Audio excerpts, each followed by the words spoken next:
Dando seguimento, então, hoje nós contaremos com a palestra de Pedro Henrique Poli Figueiredo, conselheiro do Tribunal de Contas do Estado do Rio Grande do Sul, doutor em Direito, especialização em Direito Tributário pela Universidade do Vale dos Sinos. Pessoal, importante a compreensão de vocês, o pessoal deu uma reclamada do barulho, então vamos ter um pouquinho de... quando tiver que falar um pouquinho mais baixo, tá? Para nós conseguirmos atingir os nossos objetivos, que é prestar atenção na palestra do professor. Doutor, fica à vontade, é com o senhor. Uma boa tarde a todos. Em primeiro lugar, eu gostaria de agradecer o honroso convite que me foi feito para estar com vocês hoje. Aliás, vocês, pelo que sei, a maioria são vereadores ou assessores de câmaras ou de prefeituras no âmbito do Estado do Rio Grande do Sul. Quero dizer que, ao meu ver, vocês fazem parte do ente federado mais relevante para a nossa federação, porque é onde se produz riqueza, é onde as coisas acontecem e, lamentavelmente, é o ente federado que menos recebe condições para o exercício de suas atividades e, mesmo assim, consegue fazer. Então, é uma imensa satisfação estar aqui com vocês. Pelo que o Bernardo me falou, a sistemática da apresentação seria mediante a apresentação de perguntas, é isso? Doutor, pode seguir com a palestra. Perfeito. Conforme for surgindo dúvidas, o pessoal encaminha as perguntas para mim e eu retransmito ela para o senhor.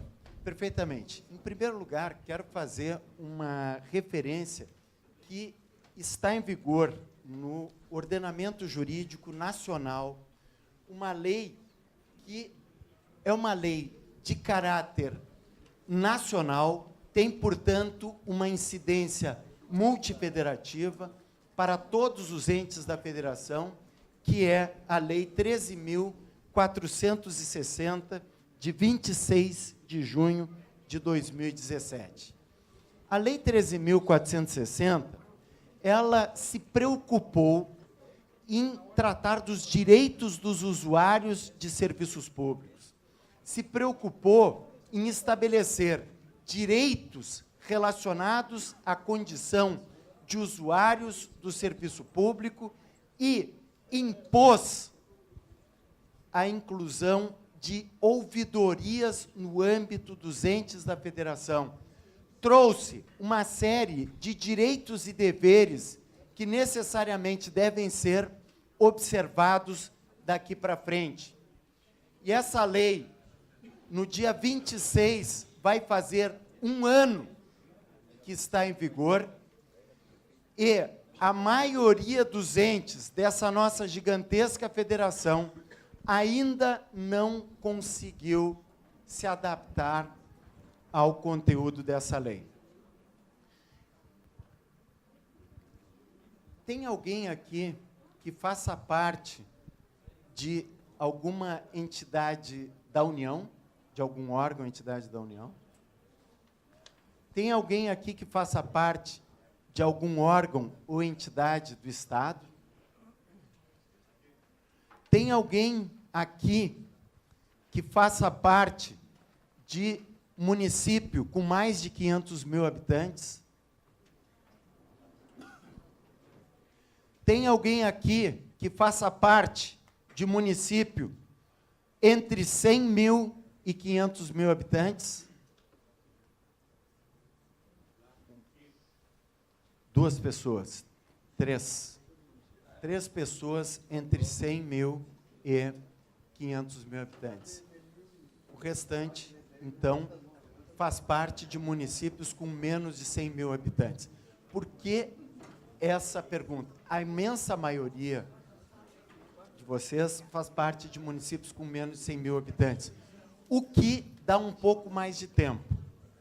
Um pouco mais de tempo. Por quê? Porque para a União, para os estados, para o Distrito Federal e para os municípios com mais de 500 mil habitantes, daqui a uma semana já estará vigente a lei. Aquelas regras já terão cogência. Para os municípios entre 100 mil e 500 mil habitantes, essa exigência se dará em 440 dias. E para os municípios menores, em 770 dias, o que significa um pouco menos de um ano daqui para frente. Mas todos terão que se adaptar ao conteúdo desta lei. Eu vou pedir o seguinte, coloca, por favor, a outra apresentação, porque essa lei, ela deve ser atendida. E esses prazos a que eu me referi estão no artigo 25 da lei, que diz: esta lei entra em vigor a contar de sua publicação em 360 dias, o que dá no dia 21 de junho, para a União, Estados, Distrito Federal, municípios com mais de 500 mil habitantes. 540 dias para os municípios entre 100 mil e 500 mil habitantes, que é o caso de vocês. Ou seja, 540 dias tem uns 200 dias aí. Está feito? Ah, que bom. E em 720 dias para os municípios com menos de 100 mil habitantes, que é o caso da maioria. Então, é a Lei 13.460 que vai estabelecer normas para participação, proteção e defesa dos direitos dos usuários do serviço público prestados direta ou indiretamente pela administração pública.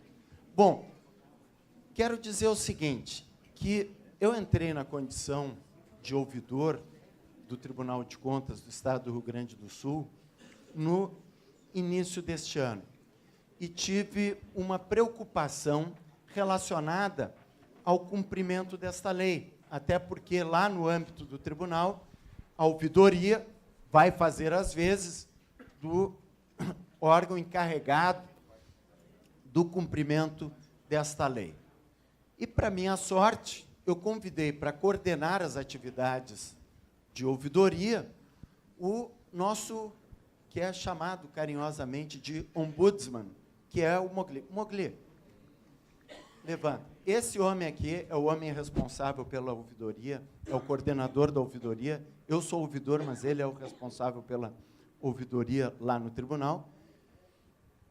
E a sorte é que ele me deu uma grande ideia.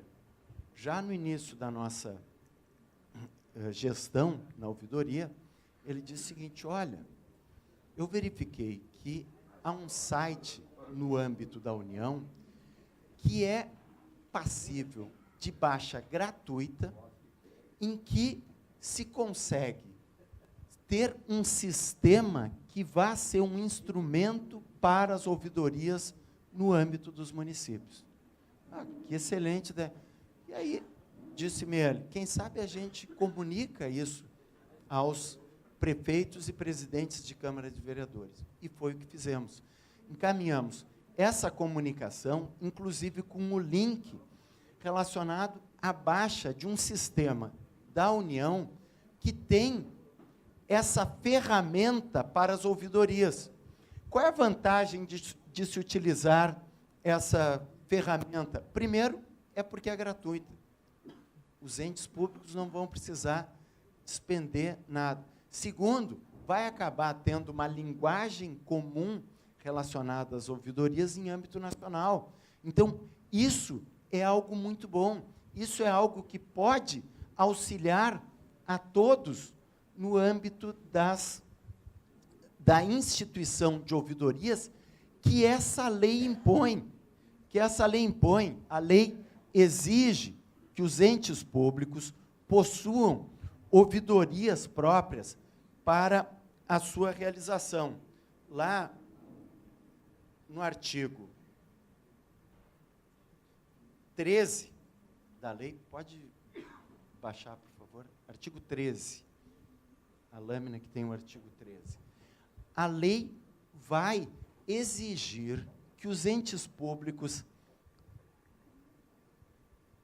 tenham uma ouvidoria voltada ao atendimento. Essas ouvidorias são o canal de comunicação entre o cidadão e os órgãos públicos prestadores de serviço público. A lei traz, artigo 13º, 13.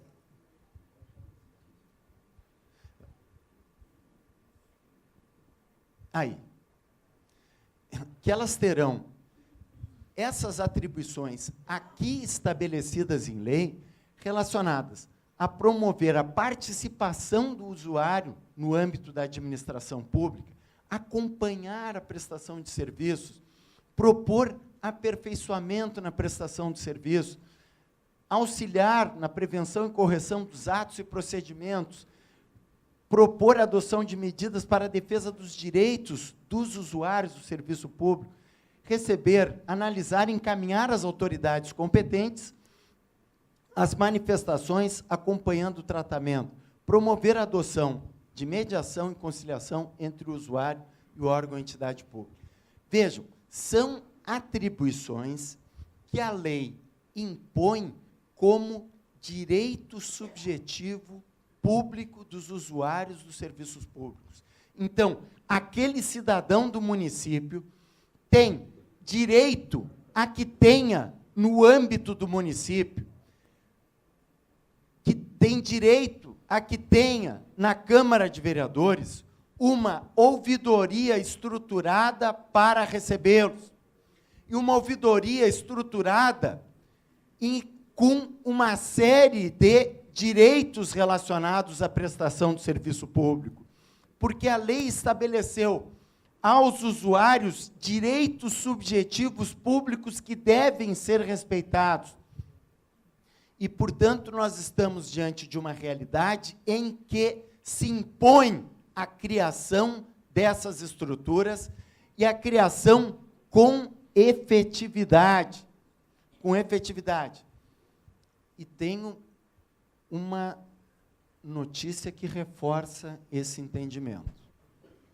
Há pouco soube, pelo meu caro amigo, ouvidor, coordenador da ouvidoria, Ombudsman Mogli, que a União tem, em relação à passagem de recursos voluntários para municípios, condicionado a transferência desses recursos à presença de ouvidorias no âmbito do município. É mais ou menos assim, tá, vocês querem recursos? Tudo bem. Vocês têm ouvidoria? Não? Ah, tá, quando vocês tiverem, voltem aqui para falar comigo. É mais ou menos isso que está funcionando. Então, isso é mais um estímulo para aqueles municípios, em especial os que vieram fazer o curso aqui, né, vão se ligar mais facilmente, para que os municípios criem, porque vão ter vantagem. Ah, quando perguntarem, tem estruturado. Ou seja, está na frente na fila. Está na frente na fila. E, gente, ouvidorias com efetividade, com um tratamento adequado, com a realização, com efetividade, porque há uma série de direitos que são elencados na lei relacionados aos usuários do serviço público, como estão no artigo 6º, pode baixar para o artigo 6º. Ah, eu pedi a coisa e eu não estou usando. Ok. Direitos básicos dos usuários. Participação e utilização dos serviços com liberdade de escolha, participação e acompanhamento na prestação, acesso e obtenção de informações relativas à sua pessoa constante de registro, proteção a informações pessoais, atuação integrada e sistêmica na expedição de atestado, detenção de informações precisas, horário de funcionamento, serviços prestados, sua localização, indicação do setor responsável, acesso ao agente público encarregado, situação da tramitação dos processos, valor de taxas e tarifas cobradas. A ouvidoria tem que ser um canal para o encaminhamento, e é um canal que também vai encaminhar a séries de manifestações que estão previstas no artigo 9º da lei. Então, qualquer pessoa pode apresentar, para garantia dos seus direitos, manifestações perante a administração pública relacionadas à prestação dos seus serviços. Que tipo de manifestação que pode ser? Pode ser uma denúncia, pode ser uma reclamação, pode ser uma sugestão, pode ser até mesmo um elogio, ou pode ser outras manifestações, de forma que aqui até vai uma sugestão que, em relação ao encaminhamento que vocês fizerem, façam a classificação dessas informações. Se ela é uma denúncia, se ela é uma reclamação, se ela é um elogio, se ela é uma sugestão, ou algum outro tipo de pronunciamento, mas o cidadão terá o direito a uma resposta em relação a isso. Bom, uma circunstância que é objeto de discussão está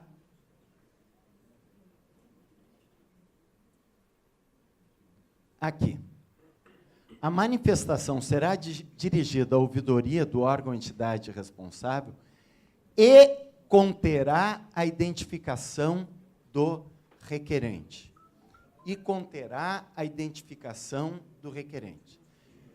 Essa foi uma circunstância que levou a uma discussão interna no âmbito do Tribunal de Contas, e essa discussão vai ser feita também em nível nacional, com todas as ouvidorias de tribunais de contas, e eu vou estar coordenando essa reunião nacional com os tribunais de contas, para que se definam alguns critérios relacionados a isso.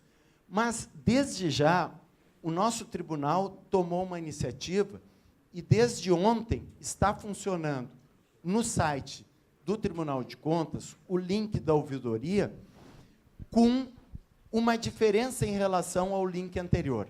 Por quê?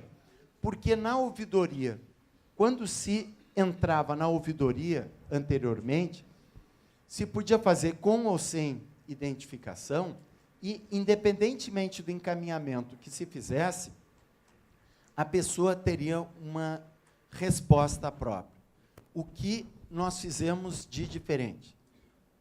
Fizemos aqui, e não foi uma situação nova, porque nós, de uma certa forma, espiamos outros sites, e essa espiada, a partir de um olhar muito atento do Mogli, nós nos apropriamos de uma ideia que constava no site da Controladoria Geral da União, que era o encaminhamento em 3 possibilidades diferentes. Uma, com identificação e sem reserva do nome, que é um caso.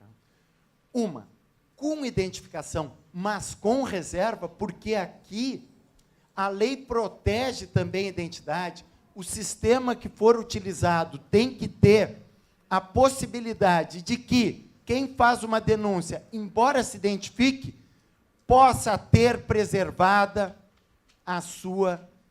os dados relacionados à sua personalidade, para que não se iniba. Para que não se iniba. E uma terceira é sem identificação. Essa terceira, sem identificação, ela vai ser considerada como uma notícia para o tribunal. Uma notícia. Mas não se dará resposta, porque o levantamento que nós fizemos foi que a grande maioria das denúncias anônimas diziam respeito a querelas pessoais entre agentes que estabeleciam e que acabavam trazendo, muitas vezes, uma energia bastante grande do tribunal, retirando, inclusive, de sua finalidade, para tratar de algumas querelas. Então, aquelas que vão receber resposta aquelas que estiverem classificadas com identificação sem reserva ou com identificação com reserva do sigilo em relação à pessoa. Aí o sigilo tem que ser mantido para que a pessoa não possa ser objeto de qualquer tipo de reprimenda por conta de ter levado ao conhecimento da ouvidoria algum assunto. Mas a lei estabeleceu essa identificação do requerente e não conterá exigências que inviabilizem, quaisquer, é vedado também que se peça qual é a razão que levou a pessoa a fazer a sua manifestação perante a ouvidoria, e também essa manifestação pode ser feita com a preservação do sigilo. Então,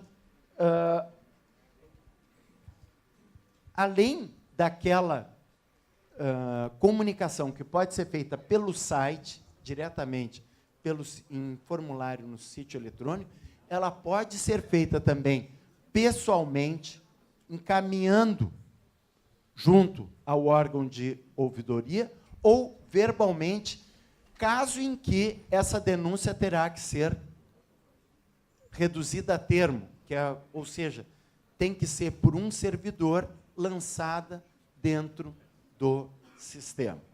Ok? Então, essa sistemática é a sistemática determinada na lei, e, de preferência, com essa classificação. Eu vou pedir para passar, inclusive, para os outros slides ali. Tem uma pergunta, doutora. Ótimo. Chegou uma pergunta para nós aqui. Foi criado em Uruguaiana a lei da Câmara de Soluções de Conflitos, que resolve os problemas entre os órgãos públicos ou prestadores de serviços. A ouvidoria substitui essa Câmara? Não necessariamente, mas terá que ter, de alguma forma, ali a lei trouxe a ouvidoria como um elemento de também servir para a resolução desses conflitos. Pode ver que a lei estabeleceu, dentre as competências, essa mediação de conflitos pelas ouvidorias. Essa Câmara pode continuar existindo, mas, de alguma forma, a ouvidoria pode ter uma interligação ou ter uma participação no âmbito dessa Câmara. E quero dizer o seguinte, mais um elemento importante relacionado a essa lei. Os órgãos e entidades, elas deverão disciplinar como funcionarão, por exemplo, os conselhos de usuários, que são estruturas a serem criadas. Como é que vai ser o conselho de usuários, né, que são órgãos para acompanhar a prestação de serviços em relação a cada serviço, ou, no âmbito de municípios, pode ser um conselho de usuário de caráter geral. Essa Câmara de Uruguaiana, por exemplo, ela pode ser aquela que, no âmbito da qual estará presente um conselho de usuário, e esse conselho de usuário participar ativamente dessas decisões. Isso é possível. Por quê? Porque a regulamentação estabelecida em lei própria ou em regulamento próprio de cada poder pode ter um regulamento do legislativo e um regulamento do executivo. Cada órgão terá, em relação aos seus serviços, conselho de usuário, terá também todos eles sendo avaliados Em pesquisas, a avaliação é feita por pesquisas dos próprios usuários de serviço público, pode ser feito também em relação onde houver de órgãos reguladores de serviços públicos, isso pode ser feito também. Então, nós vamos ter que a lei, além das ouvidorias, câmaras de usuários, também terão que disciplinar esses direitos básicos e deveres dos usuários que a lei traz. Ok? Pode passar isso para outra apresentação. Quero dizer o seguinte, nós temos ali no Tribunal de Contas um fluxo relacionado aos processos que entram via ouvidoria. Então, esse fluxo, ele tem todo um caminho relacionado àquelas demandas que vêm para a ouvidoria, que podem, de uma certa forma, também ser utilizados no âmbito dos diversos entes, como um modelo em relação ao fluxo. Primeiro, há um ingresso da demanda. Que tipo de demanda que é? Há que se fazer a classificação ou fazer a classificação já direta por parte daquele que ingressa. Se isso é uma reclamação, se isso é uma denúncia, se isso é uma sugestão, se é um elogio ou algum outro tipo de procedimento. Ingressa a demanda, há uma análise preliminar. O que é essa análise preliminar? Vamos verificar alguns elementos relacionados.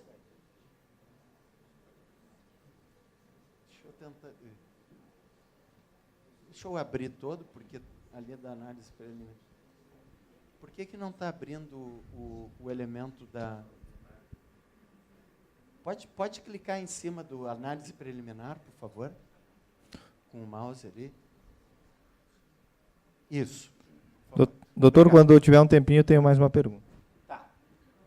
Antes de falar da análise preliminar, então, tá, ok. pergunta. Quanto aos ouvidores, eles devem ser efetivos, parlamentares, CCs? Qual o número indicado de ouvidores? Deverá ser criado o cargo por lei ou resolução? Ou ainda poderá delegar à ouvidoria a função já existente sem remuneração? Boas perguntas. Em primeiro lugar, cada ente federado vai estabelecer, no âmbito da sua legislação, as regras relacionadas a isso. Cada ente federado, em cada órgão. Por exemplo, só para vocês terem uma ideia, nos próprios tribunais de contas não há uma uniformidade. Por quê? Porque, por exemplo, no estado do Rio Grande do Sul, quem é o ouvidor é um conselheiro do tribunal. O conselheiro do tribunal vai exercer essas funções de ouvidor, vai ser o ouvidor. Mas haverá, na ouvidoria, alguém que irá coordenar a ouvidoria, que é esse rapaz que eu apresentei para vocês aqui, Dr. Mogli, tá? Que é o coordenador das atividades de ouvidoria, que vai estar junto à ouvidoria. Mas, aí, qual é a regra? Tem que ser cargo efetivo? Não necessariamente. Pode a lei dizer que apenas cargo efetivo? Pode. Pode ser CC? Pode, se a lei tiver estabelecido, nesse sentido.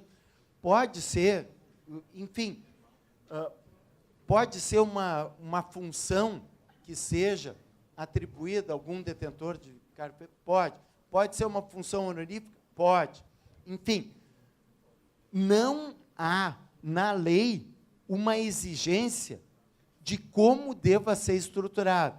Então, dentro de cada ordenamento, a lei é que vai estabelecer como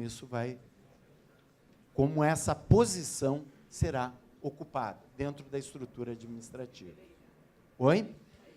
Olha, artigo 48 inciso 10 ou 11 da Constituição, que cargos, empregos e funções são de competência da lei.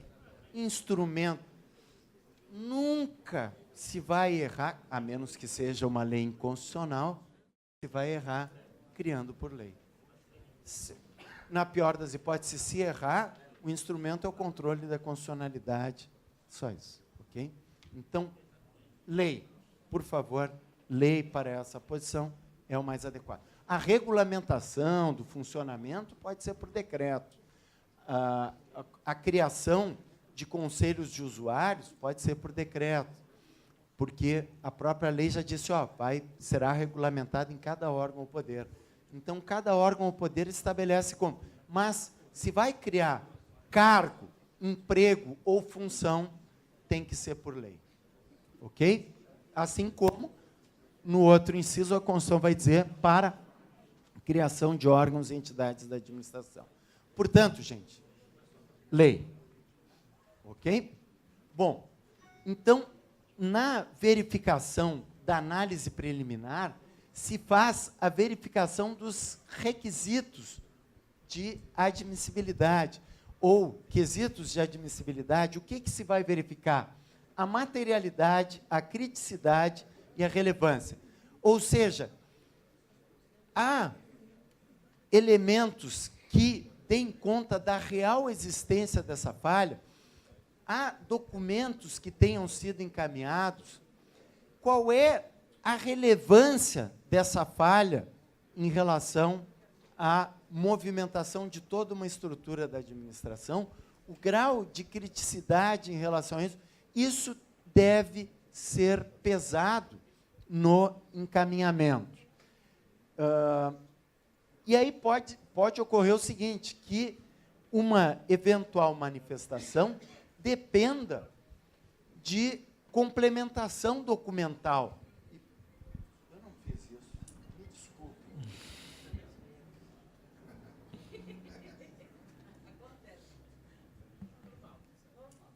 Comigo nunca tinha acontecido. Mentira. Acabei de dizer uma mentira. Eu disse, não, eu vou ter que dizer uma mentira ali. Essa foi uma mentira, mas de brincadeira. Bom, então, quero dizer o seguinte, a avaliação, é que isso aí me faz lembrar uma vez uma história que aconteceu com uma professora lá da PUC.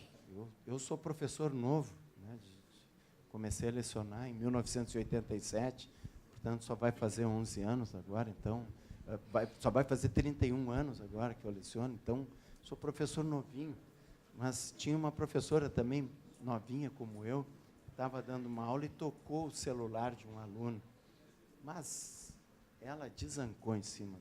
Você não sabe, não pode...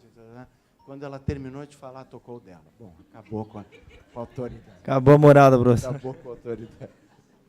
Bom, então aqui, necessidade de complementação de informações. Eventualmente, houve falta de documentos ali, então, nessa análise preliminar já pode ser feito, e aí se dá um prazo de 30 dias para que se apresentem novos documentos que venham a dar mais segurança no acompanhamento. E, se houver alguma urgência lá no tribunal, há uma possibilidade, inclusive, de os órgãos técnicos requererem uma medida cautelatória. No caso dos municípios, verificando que há uma questão de urgência, até um encaminhamento ou comunicação ao Tribunal de Contas relacionada à situação que dependa disso. Aí o processo vai, após a análise, para os órgãos de controle interno dos jurisdicionados, de forma que se encaminha para os diversos órgãos, no caso de ouvidorias de municípios ou de câmaras de vereadores, se encaminha aos diversos órgãos que integram a estrutura da administração para que se manifestem, e, em especial, para o controle interno. Voltando, tem uma nova análise da ouvidoria, e nessa análise se verifica se há indícios de irregularidades. Se há indícios de irregularidades, o caminho a ser tomado é encaminhar para a supervisão responsável pela apuração, no caso de municípios e de câmaras de vereadores, para o órgão ou para a procuradoria, para a abertura de um processo disciplinar, se for o caso, ou um processo de verificação, ou para os diversos órgãos, se for uma coisa que envolva crime, para o Ministério Público, enfim.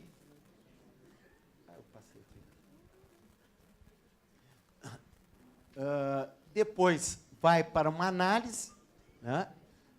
Essa análise é feita e encaminhado com uma auditoria, o resultado que vai ser depois comunicado ao interessado. O resultado daquilo que se produziu por conta de uma manifestação que foi levada ao conhecimento da ouvidoria, obrigatoriamente tem que ser comunicado ao interessado.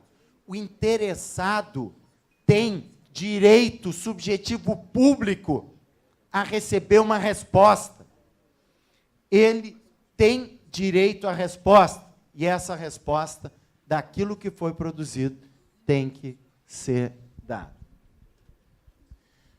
Quando não há irregularidades, ou as irregularidades são, de alguma forma, sanadas, o processo é arquivado com ciência ao interessado daquilo que foi realizado.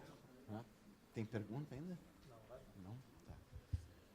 Bom, quero dizer o seguinte, nós estamos aqui em um momento que é um momento muito importante da vida nacional, um momento em que há uma verificação de caráter geral em relação a condutas dos diversos agentes públicos, há operações importantes que têm mobilizado a nação relacionadas a controle e combate à corrupção, e temos, em função disso, um ambiente que nos traz, de um lado, uma desconfiança significativa relacionada a agentes públicos, em especial aos agentes políticos de todas as esferas da federação. Há uma tendência de generalização. Dentro desse ambiente também se espera dos diversos gestores públicos, se espera de vereadores, prefeitos, assessores jurídicos, dirigentes de entidades, uma conduta a mais transparente possível. Se espera que se divulguem as suas atividades e se espera um efetivo controle. Quero dizer para vocês o seguinte, que ao não se estabelecer um canal de ouvidoria, tendo a lei de caráter nacional imposto esse canal de ouvidoria, só traz para o gestor, só traz para prefeitos, para presidentes de câmaras de vereadores, uma maior desconfiança ainda.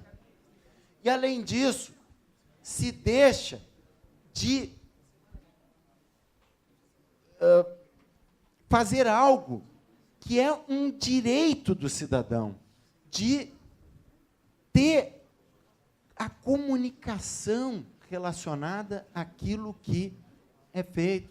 Olha, nós temos aqui na lei uma série de direitos que são direitos relacionados, inclusive, a uma prestação adequada do serviço. Claro que prestação adequada de serviço é um conceito jurídico indeterminado. Às vezes, não é possível. O que é um serviço com regularidade? O que é um serviço com eficiência? O que é um serviço com modicidade de tarifa? Às vezes, a gente vai precisar...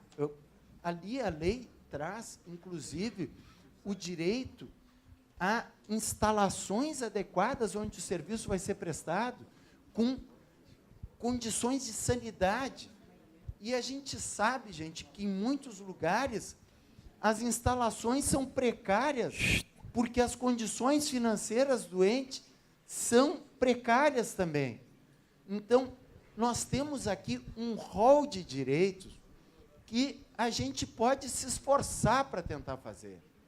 E tem alguns que dependem de muito pouco. Tem alguns que dependem mais de uma postura dos agentes públicos que devem ser exigida. Vou dar um exemplo. A lei estabelece como um dos princípios a cortesia na prestação do serviço público. Cortesia na prestação do serviço público. Quantas vezes as pessoas são tratadas mal quando vão buscar uma informação? Isso não pode ser admitido. Isso não pode ser admitido. Eu até criei ali um princípio relacionado a isso, que é o princípio da não cavalgadura. Não se pode botar cavalo para atender o público. Eu até criei uma expressão latina, porque em latim cavalo é ecus. Então, princípio de non ecus. Se alguém for utilizar, por favor, copyright. Né? Enfim, quero dizer o seguinte, não se pode tratar sem urbanidade. E isso, gente, não é dinheiro. Isso não é questão que vá precisar ter estrutura. Se tiver gente com boa vontade prestando o serviço, já faz toda a diferença. Portanto, não se admita na prestação do serviço, não se admita naquilo que alguém vai ter o diálogo com o cidadão, uma pessoa que maltrate aqueles que vão buscar. Tem que ter pelo menos urbanidade no tratamento, respeito, um grau de... E isso não custa dinheiro. Isso é com um pouco de orientação, com um pouco de treinamento, já se muda aquela percepção que as pessoas têm relativamente ao cumprimento do serviço público. Aquela pessoa que está ali tem que ser uma pessoa que possa minimamente se esforçar e dar uma resposta ao cidadão que busca informações sobre o serviço público. E mais, outra questão. Aqueles municípios que ainda resistem em ter as informações no site, isso já não é mais aceitável. As informações nos sites do município e das câmaras de vereadores têm que ser informações transparentes. Os editais de licitação devem ser de fácil acesso no site. Os contratos que foram firmados, os atos que foram feitos. Porque quando não há, gera uma presunção de safadeza. Não precisa se ter essa presunção pesando, porque basta se colocar hoje em dia, por mais que se fale de exclusão digital, as informações são buscadas via site. A pessoa que é excluída digitalmente é mais excluída ainda de informações obtidas por outras formas. Tenham sites amigáveis, que informem, que deem, porque isso vem em benefício da comunidade e em benefício do atendimento do direito subjetivo público de informação. Ok? Doutor, tá ok. Temos uma pergunta, ela até foi feita ontem, só que ela não foi retransmitida. Se alguém faz uma pergunta ou questionamento na ouvidoria da prefeitura e a mesma expõe essa pergunta aos demais, e a pessoa que o fez para todos os funcionários e não responde no prazo, qual o procedimento que tem que tomar? Deixa eu tentar entender um pouco melhor a pergunta. A pergunta diz respeito, primeiro, a um encaminhamento que é feito. Isso eu conversei ontem com os vereadores. Porque está abstrato ali. Assim, a pergunta ela é feita na ouvidoria e na ouvidoria mesmo eles expõem isso para todas as pessoas da comunidade que determinada pergunta foi feita por determinada pessoa. Uma exposição. Não, o cidadão, ele tem o direito de fazer uma denúncia, de fazer uma reclamação, de fazer uma sugestão, e ele tem o direito de se identificar ou não se identificar. Essa exposição que é feita por alguém que não quer ser identificado, ela é uma ofensa ao direito subjetivo público de levar ao conhecimento da entidade de irregularidades de que tenha conhecimento. É expositiva, é uma afronta à dignidade dessa pessoa, a menos que ela tenha feito sem reservas e dizendo, faço e quero me identificar, quero que saibam que fui eu que trouxe. Mas se a pessoa diz, quero, mas eu não quero trazer uma complicação para a minha vida, para a minha família, não quero retaliação. A pessoa tem direito de comunicar e ao dever da corregedoria de preservar a imagem dessa pessoa.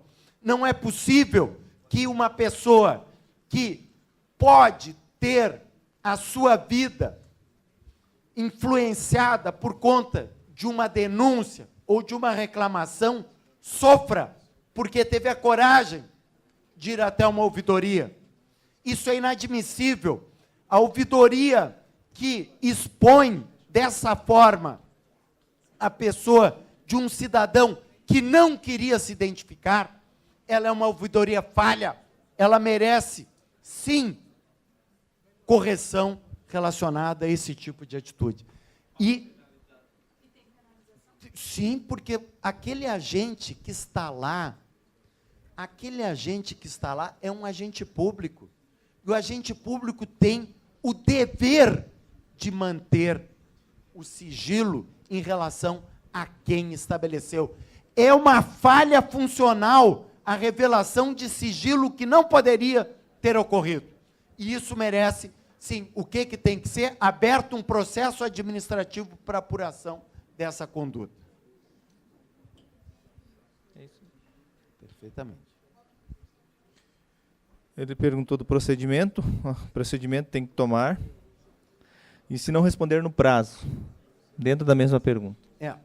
A questão é a seguinte, há um direito à obtenção no prazo.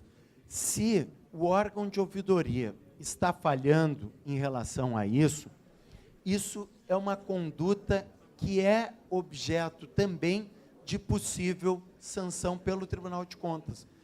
Pode a pessoa comunicar ao Tribunal de Contas que a ouvidoria de um determinado órgão não está cumprindo com a sua obrigação. Então, há o direito subjetivo público de informar ao Tribunal de Contas essa situação, e isso pode ser considerado como falha em relação à própria gestão. Perfeito. Doutor, eu não tenho dúvida que a ouvidoria ela é uma ferramenta que a população deve usar, que os agentes, inclusive os vereadores, podem usar com mais frequência e com mais liberdade. Doutor, assim, e para se ter um resultado assim eficaz das coisas que se pedem, desde que da ouvidoria do próprio Tribunal de Contas, quando se faz um pedido, e geralmente se tem urgência nisso.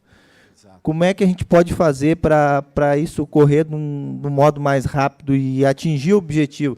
A gente vê casos, por exemplo, de licitações fraudulentas que são feitas denúncias através da ouvidoria, quando se vê, perde-se objeto e tu não consegue demonstrar que essa licitação teve problemas? Perfeitamente. Boa pergunta. Eu quero dizer o seguinte. Essa foi uma grande preocupação que eu tive logo que assumi o cargo de ouvidor. Essa foi uma... Por quê? Porque eu verifiquei que havia um número crescente, expressivo, de denúncias que eram encaminhadas e uma satisfação muito negativa em relação ao resultado buscado.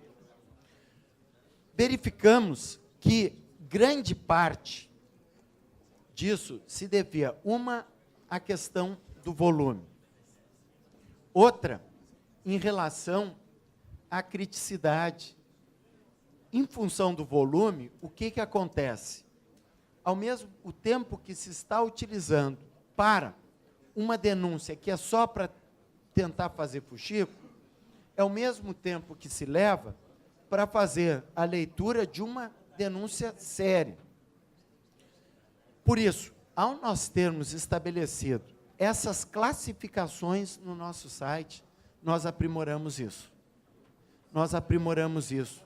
Estamos buscando o resultado mais positivo relacionado a isso. Mas a diretoria de controle e fiscalização vai ser acionada em relação a assuntos críticos que mereçam uma pronta atuação.